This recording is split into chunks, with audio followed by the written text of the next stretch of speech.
teman-teman, kembali lagi kita berjumpa dengan cerita malam hari ini, yaitu mengapa jerami atau biasa disebut dalam bahasa Toraja dalame di beberapa tempat di Toraja dilarang untuk dibakar. Batu pemali tu umballa dalame. Ikuti ceritanya. Jangan lupa subscribe ya. Ada seorang petani yang sangat bahagia karena telah tiba saatnya untuk menuai hasil keringatnya atau musim panen. Setelah itu, dia memanggil semua orang yang ada di sekitarnya untuk menuai padinya, atau dalam bahasa Toraja biasa disebut makangkan batu maratu. Beberapa hari setelahnya tibalah saatnya baginya untuk mengangkat padinya dari sawah ke rumah. Setelah diikat atau biasa disebut diropak, padinya kemudian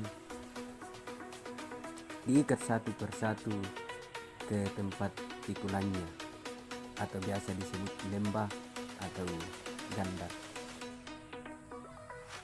Namun karena padinya baik atau biasa disebut malapu, maka beratnya melebihi dari yang biasanya. Dalam perjalanan, tiba-tiba gandar yang dipakai itu patah.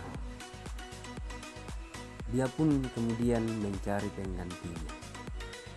3 kali ia mengganti gandarnya, 3 kali juga gandar itu patah dalam perjalanan.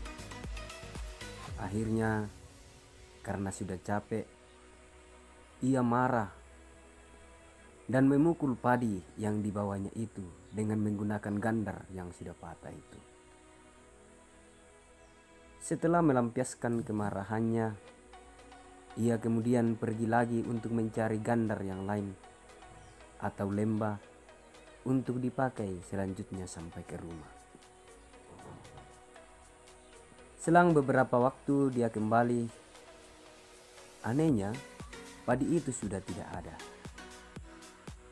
Sampai 1 biji pun di tanah sudah tidak ada yang tertinggal.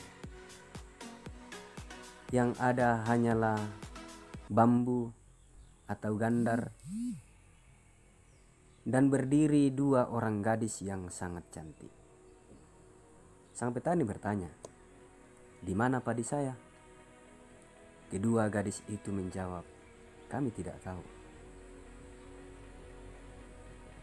Dia pun berkeliling di tempat itu untuk mencari di mana padinya. Namun karena sudah capek mencari padinya dan tidak menemukannya, dia pun pergi meninggalkan tempat itu. 2 gadis ini pun lalu pergi berjalan menuju ke sebuah kampung.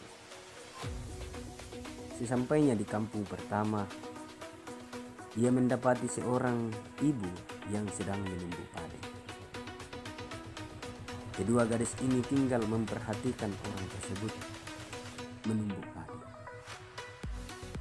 Namun dia melihat setiap ada yang terlempar dari lesung itu, ibu ini tidak memungutnya. Kemudian dia memohon pamit dan melanjutkan perjalanan. Lalu tibalah ia di kampung yang lain dan juga mendapati seorang ibu yang sementara juga menumbuk padi di dalam lesung. Namun hal yang sama pun dilihatnya bersamaan dengan ibu yang dia lihat di kampung yang pertama tadi. Kemudian ia kembali melanjutkan perjalanan dan mendapatkan 2 anak remaja sedang menumbuk padi di lesung. Ia pun memperhatikan kedua remaja itu, dan kedua remaja itu menumbuk padi dengan sangat hati-hati. Setiap ada yang terlempar dari lesung, ia langsung memungutnya kembali. Lalu kedua gadis ini memutuskan untuk tinggal di rumah itu. Dia bertanya ke remaja itu tentang orang tuanya. Dan ternyata kedua remaja itu yatim piatu. Kedua gadis itu kemudian menyuruh si remaja itu untuk mempersiapkan tempat tidur baginya di loteng. Si remaja menurutinya, dan malam itu sebelum tidur, si remaja ini diajari berbagai macam ritus yang harus ia lakukan dalam 3 hari ke depan, termasuk ketika memberikan makanan kepada kedua gadis ini di atas loteng. Dan satu pesan yang penting kepada kedua remaja ini adalah jangan pernah membakar jerami.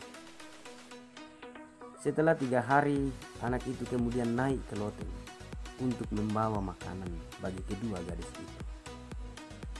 Alangkah terkejutnya ketika melihat 2 gadis itu telah berubah menjadi tumpukan padi yang sangat banyak.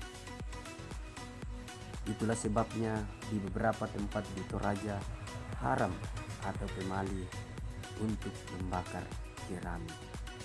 Karena menurut orang tua, di setiap jerami masih ada biji-biji padi yang tersisa di jerami itu.